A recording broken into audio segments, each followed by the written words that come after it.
ആ പിന്നെ പിന്നെ അമ്മയുടെ മോനെ കല്യാണം കഴിച്ചത് മീഷോന്ന് പ്രോഡക്റ്റ് വാങ്ങിച്ചല്ലേ. അത് പറഞ്ഞപ്പോ നമ്മള് പ്രോഡക്റ്റിന്റെ ഫോട്ടോ കണ്ടിട്ട് ഒരെണ്ണം വാങ്ങിക്കുന്നു. പക്ഷെ കിട്ടിയപ്പോ വേറെ സാധനം അതുപോലെ തന്നെ. അതെ അതെ. പിന്നെ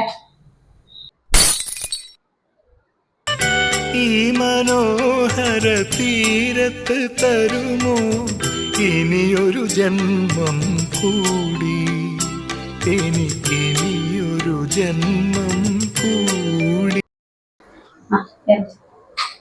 എന്താണ് വയറൊക്കെ ചാടിയല്ലോ? അടുത്ത പുലിക്കളിക്ക് പോവാട്ടോ.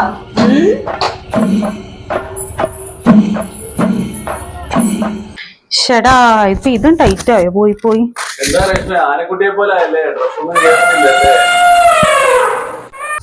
ഒരു ഡെലിവറി കഴിയുമ്പോ എല്ലാ പെൺകുട്ടികളും തടിച്ചെന്ന് വരും. അതിനിങ്ങനെ കളിയൊക്കെയാണോ ചെയ്യാ? നിങ്ങൾ അങ്ങോട്ട് പോയി പ്രസവിക്കും. അതിപ്പോ ഞാൻ ബോഡി ഷേമിങ്ങിന് ഒരു കേസ് കൊടുത്താണ്ടല്ലോ, നിങ്ങൾ ഉള്ളിൽ പോകും.